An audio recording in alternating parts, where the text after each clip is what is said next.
नमस्कार दोस्तों, स्वागत है एक बार फिर से आपके अपने YouTube चैनल यूपी की पाठशाला 2.0 में। दोस्तों, आज की इस क्लास में हम विज्ञान के चौथे चैप्टर कार्बन एवं उसके यौगिक उससे संबंधित इम्पोर्टेंट क्वेश्चंस को पढ़ेंगे और आज की इस क्लास में हम क्वेश्चन नंबर 9 से पढ़ना स्टार्ट करेंगे। इसके पहले के जो क्वेश्चंस है, अगर आपने अभी तक उन क्वेश्चंस को नहीं पढ़ा है तो आप मेरे चैनल पर विजिट करके उन सभी क्वेश्चंस को भी पढ़ सकते हैं।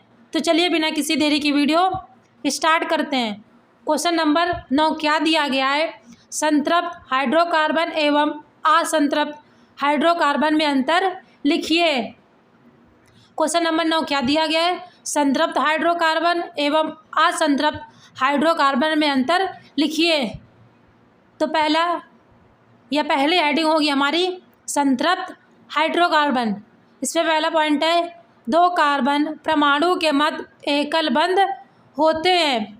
क्या होता है? दो परमाणु या दो कार्बन परमाणु के मध्य एकल बंध होते हैं। एकल बंध यानी सिंगल बाउंड होता है दो कार्बन परमाणुओं के मध्य। दूसरा पॉइंट है, ये नीले ज्वाला के साथ जलती हैं। तीसरा पॉइंट, इसमें प्रतिस्थापन अभिक्रिया होती है। फोर्थ पॉइंट है, यह कम अभिक्रियाशील है।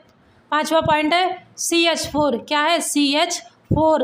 CH जो 4 इसका रासायनिक नाम क्या होता है? मेथेन। रासायनिक नाम मेथेन। CH4 की संरचना कैसी होती है? तो CH4 मेथेन, इसकी संरचना इस प्रकार से होती है। यहाँ पे कार्बन एक है तो कार्बन को बीच में, और हाइड्रोजन कितने हैं? 4। हाइड्रोजन कितने हैं? 4। तो हाइड्रोजन को कार्बन के चारों तरफ एक एक हाइड्रोजन लगा दिया गया है। तो आप इस प्रकार CH4 मेथेन की संरचना को बना सकते हैं। तो संतृप्त हाइड्रोकार्बन क्या होता है? दो कार्बन परमाणु के मध्य एकल बंध होते हैं। यह नीली ज्वाला के साथ जलती हैं। इसमें प्रतिस्थापन अभिक्रिया होती है। यह कम अभिक्रियाशील है। पांचवा पॉइंट था CH4 मेथेन। अगली हेडिंग होगी हमारी असंतृप्त हाइड्रोकार्बन। इसमें दो कार्बन परमाणु के मध्य द्विबंध या त्रिबंध होते हैं। इसमें दो कार्बन परमाणु होते हैं जिनके मध्य द्विबंध डबल बाउंड या त्रिबंध ट्रिपल बाउंड होते हैं। यानी इसमें दो कार्बन परमाणु होते हैं जिनके मध्य डबल बाउंड या ट्रिपल बाउंड होता है। यह काले धुएं के साथ जलती हैं। इसमें संकलन अभिक्रिया होती है। यह अधिक अभिक्रियाशील है। पांचवा पॉइंट है CH2। क्या है? CH2 का रासायनिक नाम मैथिलीन। क्या है? मैथिलीन। इस प्रकार आप CH2 की संरचना को दर्शा सकते हैं। कार्बन एक है, कार्बन बीच में आ जाएगा। हाइड्रोजन कितने हैं? हाइड्रोजन 2 हैं, तो कार्बन के दोनों तरफ एक एक हाइड्रोजन आ जाएंगे, लेफ्ट में एक और एक राइट में। तो असंतृप्त हाइड्रोकार्बन क्या होता है? पहला पॉइंट है, इसमें दो कार्बन परमाणु के मध्य द्विबंध या त्रिबंध होते हैं। ये काले धुएं के साथ जलती हैं। इसमें संकलन अभिक्रिया होती है। यह अधिक अभिक्रियाशील है। पांचवा पॉइंट है CH2 मैथिलीन। क्या है? मैथिलीन। तो आप इसकी संरचना को इस प्रकार से बना सकते हैं। क्वेश्चन नंबर 9 क्या पूछा गया था? संतृप्त हाइड्रोकार्बन एवं असंतृप्त हाइड्रोकार्बन में अंतर लिखिए। तो आप संतृप्त हाइड्रोकार्बन और असंतृप्त हाइड्रोकार्बन क्या होता है, इस प्रकार इसका आंसर दे सकते हैं। बढ़ते हैं अगले क्वेश्चन नंबर 10 पे। समजातीय श्रेणी की क्या विशेषताएं या लक्षण हैं? क्वेश्चन नंबर 10 क्या पूछा गया है? समजातीय श्रेणी की क्या विशेषताएं या लक्षण हैं? तो इसका उत्तर होगा, इसकी विशेषताएं निम्न है। क्या है? इसकी निम्न विशेषताएं हैं। पहला पॉइंट है, सभी सदस्यों को एक समान सूत्र द्वारा प्रदर्शित करते हैं। क्या करते हैं? सभी सदस्यों को एक समान सूत्र द्वारा प्रदर्शित कर सकते हैं।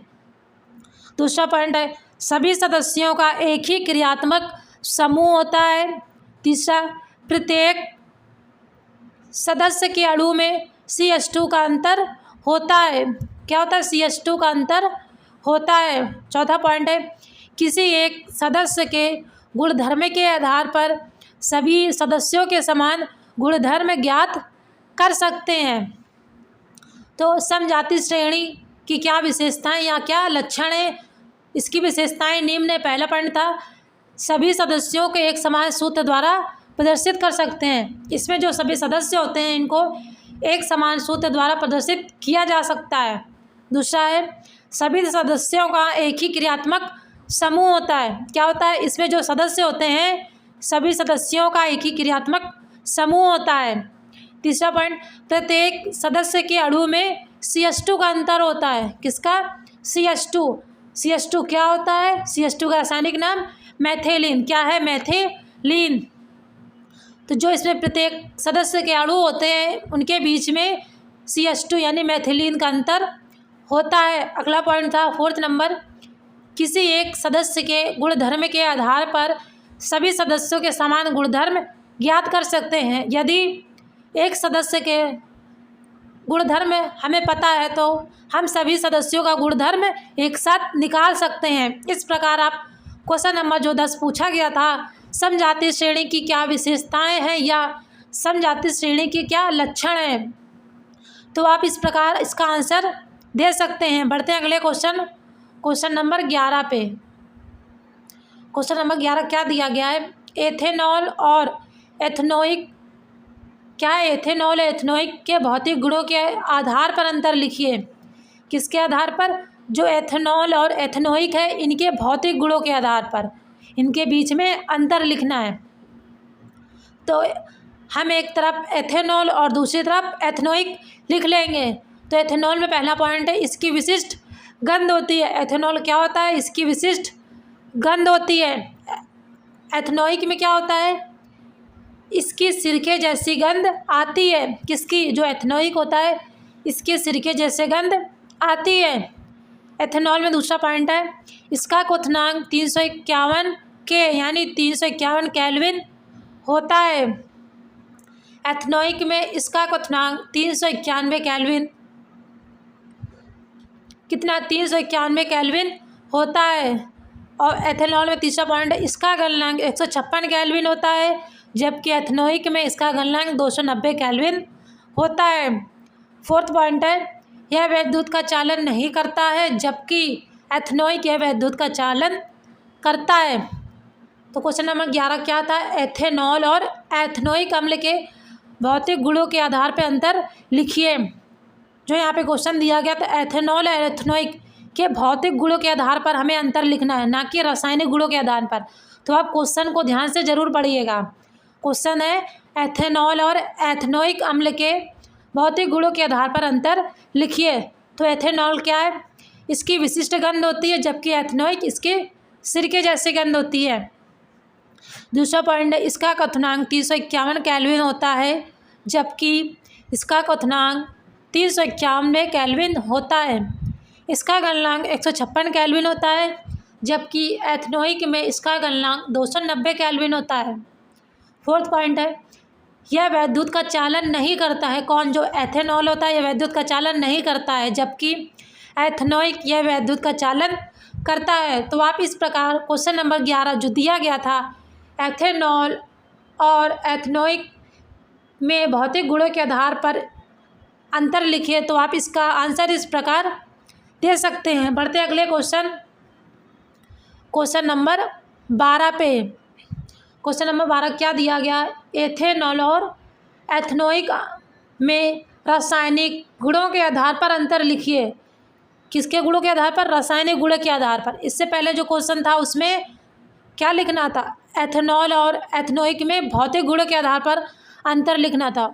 और क्वेश्चन नंबर 11 पे क्या है? एथेनॉल और एथनोइक में रासायनिक गुणों के आधार पर इन दोनों के बीच में अंतर लिखना है। तो आप कैसे लिखेंगे?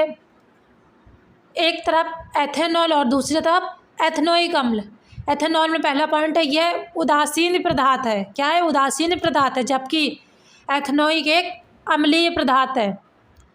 दूसरा पॉइंट यह लिटमस पत्र का रंग परिवर्तित नहीं करता है। कौन? जो एथेनॉल होता है यह लिटमस जो पत्र होता है उसका रंग नहीं बदलता है जबकि एथनोइक यह नीले लिटमस को क्या करता है? यह नीले लिटमस पत्र को लाल कर देता है।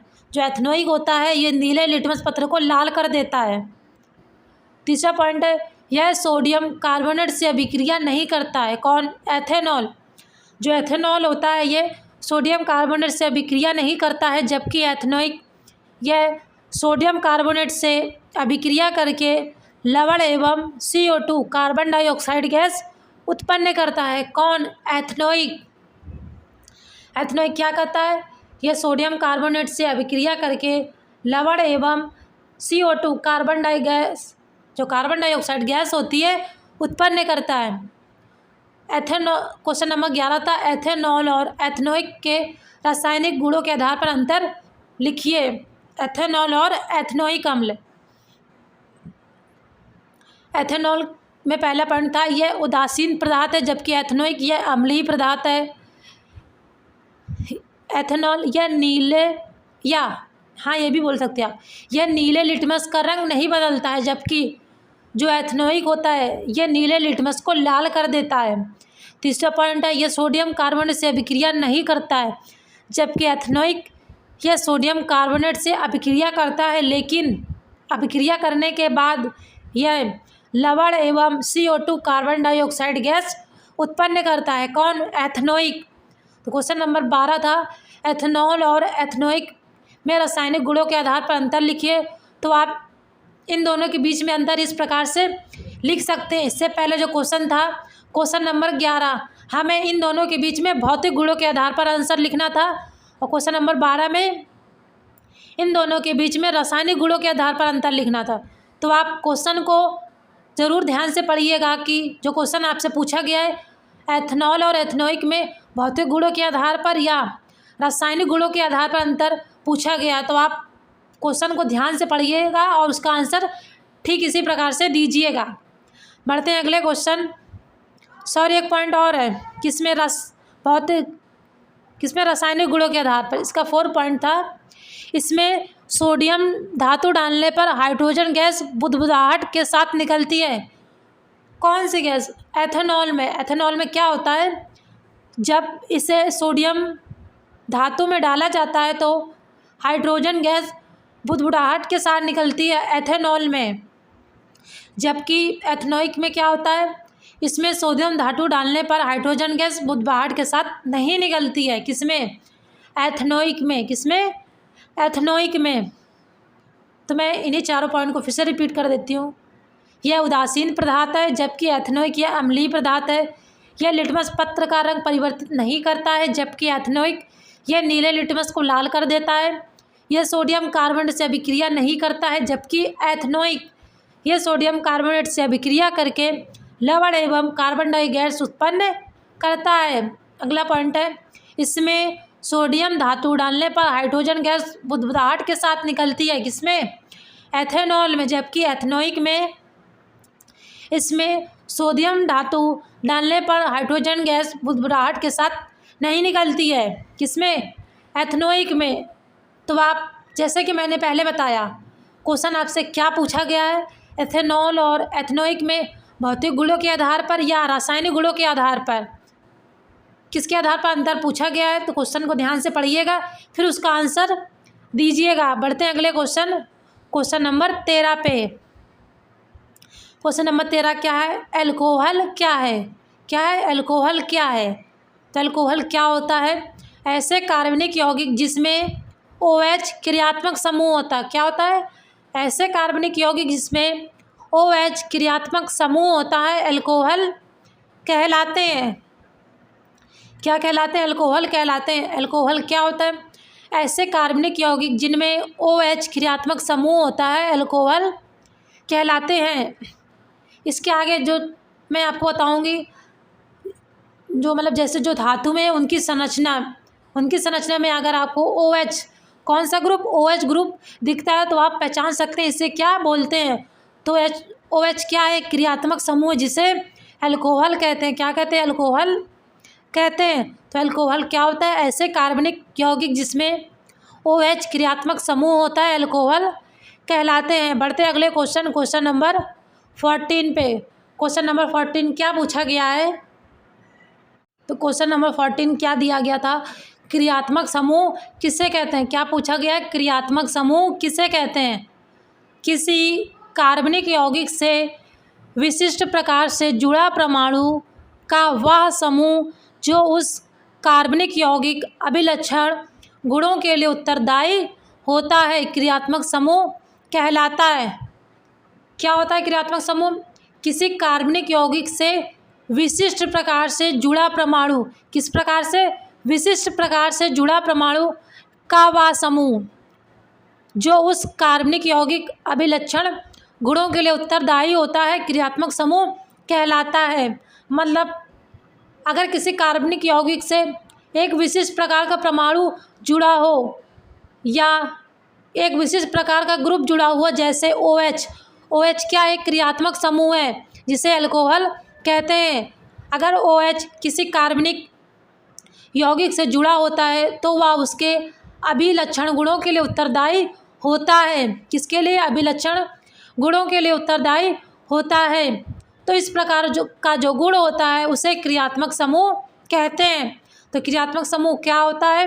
किसी कार्बनिक यौगिक से विशिष्ट प्रकार से जुड़ा परमाणु का वह समूह जो उस कार्बनिक यौगिक अभिलक्षण गुणों के लिए उत्तरदायी होता है क्रियात्मक समूह कहलाता है। जैसे CaOH क्या है? CaOH single bound CHO single bound OH क्या है? जैसे CaOH single bound CHO single bound OH आदि। बढ़ते हैं अगले क्वेश्चन नंबर 15 पे। तो क्वेश्चन नंबर 15 क्या दिया गया है? हाइड्रोजनीकरण क्या है, इसका औद्योगिक अणु प्रयोग क्या है? क्वेश्चन नंबर 15 क्या पूछा गया है? हाइड्रोजनीकरण क्या है, इसका औद्योगिक अणु प्रयोग क्या है? तो इसका आंसर होगा असंतृप्त हाइड्रोकार्बन श्रृंखला में हाइड्रोजन का योग कर संतृप्त हाइड्रोकार्बन बनाने की क्रिया हाइड्रोजनीकरण कहलाती है। तो हाइड्रोजनीकरण क्या होता है? असंतृप्त हाइड्रोकार्बन श्रृंखला में हाइड्रोजन का योग कर, यानी जो असंतृप्त हाइड्रोकार्बन की श्रृंखला होती है उसमें हाइड्रोजन को जोड़कर संतृप्त हाइड्रोकार्बन बनाने की क्रिया हाइड्रोजनीकरण कहलाती है। इसी में दूसरा क्वेश्चन था, इसका औद्योगिक अणु प्रयोग क्या है? तो इसका औद्योगिक अणु प्रयोग क्या होता है? औद्योगिक स्तर पर इस अणु का प्रयोग घी बनाने में किया जाता है। जो हाइड्रोजनीकरण अभिक्रिया होती है इसका औद्योगिक स्तर पर इस अणु का प्रयोग घी बनाने में किया जाता है। तो क्वेश्चन 15 क्या दिया गया था? हाइड्रोजनीकरण क्या है, इसका औद्योगिक अणु प्रयोग क्या है? असंतृप्त हाइड्रोकार्बन श्रृंखला में हाइड्रोजन का योग कर संतृप्त हाइड्रोकार्बन बनाने की क्रिया हाइड्रोजनीकरण कहलाती है। इसी में फिर दूसरा क्वेश्चन था, इसका औद्योगिक अणु क्या है?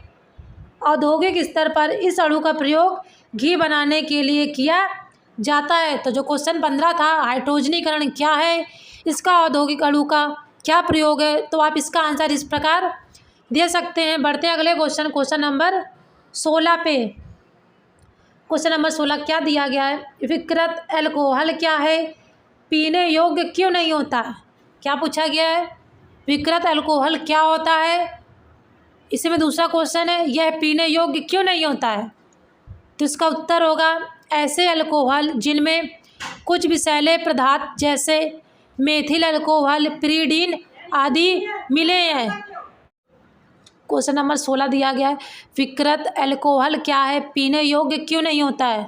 क्या पूछा गया? क्वेश्चन नंबर 16, विकृत अल्कोहल क्या होता है, यह पीने योग्य क्यों नहीं होता है? तो इसका उत्तर होगा ऐसे अल्कोहल जिनमें कुछ विषैले पदार्थ जैसे मेथिल अल्कोहल, पिरीडीन आदि मिले हैं वह विकृत अल्कोहल कहलाता है। विकृत अल्कोहल क्या होता है?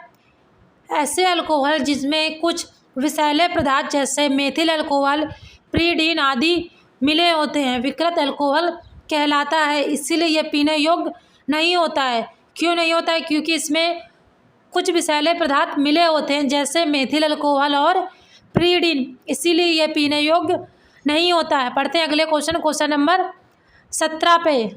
क्वेश्चन 17 क्या दिया गया है? ऑक्सीकारक क्या है? क्या पूछा गया? ऑक्सीकारक क्या है? किसी पदार्थ का जुड़ना या विघटन करना ऑक्सीकारक कहलाता है। ऑक्सीकारक क्या होता है? किसी पदार्थ का जुड़ना या विघटन करना ऑक्सीकारक कहलाता है। इस प्रकार आपके जो इम्पोर्टेंट क्वेश्चंस थे यहीं पर ख़त्म होते हैं और अब हम आगे बढ़ते हैं। जो क्वेश्चन दिया गया है सही विकल्प चुनकर लिख लिए। क्या लिखा है? सही विकल्प चुनकर लिखिए। बहुविकल्पी प्रश्नों को पढ़ेंगे। तो इसमें पहला दिया गया है कार्बन का परमाणु क्रमांक है या कार्बन का परमाणु क्रमांक कितना होता है? तो कितना होता है? 6 होता है। कार्बन का इलेक्ट्रॉनिक विन्यास होता है, जो कार्बन है उसका इलेक्ट्रॉनिक विन्यास कितना होता है? कार्बन का इलेक्ट्रॉनिक विन्यास 2 4 कितना होता है? 2 और 4 होता है। अगला है तीसरा नंबर, कार्बन के अपरूप है। क्या है? कार्बन के अपरूप है। तो कार्बन के अपरूप कौन कौन से हैं? हीरा तथा ग्रेफाइट। क्या है? हीरा तथा ग्रेफाइट, ये कार्बन के अपरूप हैं। आगे बढ़ते हैं चौथे नंबर पे। तो चौथा नंबर दिया गया है ब्यूटेनॉन चतुर्थ कार्बन यौगिक है जिसका क्रियात्मक समूह है। जो ब्यूटेनॉन है यह चतुर्थ कार्बनिक यौगिक है जिसका क्रियात्मक समूह है। क्या है? कीटोन। कीटोन क्या है? ब्यूटेनॉन कार्बन का एक यौगिक है। बढ़ते हैं पाँचवें नंबर पे। अल्कोहल के ट्यूपैक नाम के अनुलग्न लगाते हैं। जो अल्कोहल होता है उसके ट्यूपैक नाम के अनुलग्न क्या लगाते हैं? क्या लगाते हैं? ऑल। क्या लगाते हैं? ऑल। क्या लगाते हैं? ऑल। बढ़ते हैं अगले पे, छठे नंबर पे। श्रृंखला का गुण पाया जाता है। तो श्रृंखला का गुण किसमें पाया जाता है? कार्बन से। और कार्बन को किससे रिप्रेजेंट करते हैं? सी से। किससे? सी से। बढ़ते हैं अगले सातवें नंबर पे। सिरका में डैश कौन सा अम्ल पाया जाता है? जो सिरका होता है उसमें कौन सा अम्ल पाया जाता है? तो सिरके में एसिटिक अम्ल। कौन सा अम्ल? एसिटिक अम्ल पाया जाता है। इसका रासायनिक सूत्र CH3COOH होता है। क्या होता है? CH3COOH होता है। जो एसिटिक अम्ल या जो सिरका होता है रासायनिक सूत्र CH3COOH होता है। पढ़ते हैं अगले नंबर पे, आठवां नंबर है पेट्रोल के साथ गाड़ियों में फ्यूल के लिए क्या मिलाया जाता है? क्या पूछा गया है? पेट्रोल के साथ गाड़ियों में फ्यूल के लिए क्या मिलाया जाता है? तो उत्तर होगा एथेनॉल। क्या होगा? एथेनॉल। 9वां नंबर है एक कार्बन परमाणु वाला हाइड्रोकार्बन है। क्या पूछा गया है? एक कार्बन परमाणु वाला हाइड्रोकार्बन है। कौन है? मेथिल। कौन है? मेथिल। 10वां नंबर है भोजन बनाते समय यदि कार्बन की तली बाहर से काली हो रही हो तो इसका क्या अर्थ है? क्या पूछा गया 10वें नंबर पे? भोजन बनाते समय यदि बर्तन की तली बाहर से काली हो रही है तो इसका क्या अर्थ है? तो इसका क्या अर्थ होगा? जो ईंधन है पूरी तरह से नहीं जल रहा है। अगर भोजन बनाते समय बर्तन की तली काली हो रही है तो इसका अर्थ यह होता है कि वो जो ईंधन है वह पूरी तरह से नहीं जल रहा है। इस प्रकार आपकी ये जो क्लास है यहीं पे समाप्त होती है। ये क्लास आपको कैसी लगी कमेंट बॉक्स में ज़रूर बताइएगा। और यदि आप मेरे चैनल पर पहली बार आए तो चैनल को सब्सक्राइब करना, बेल आइकन को प्रेस करना और वीडियो को लाइक करना और ज़्यादा से ज़्यादा अपने यार दोस्तों के साथ शेयर करना ताकि वो भी इस क्लास को अटेंड कर सकें। अगर आपको कोई क्वेरी है तो आप मुझसे कमेंट बॉक्स से पूछ सकते हैं।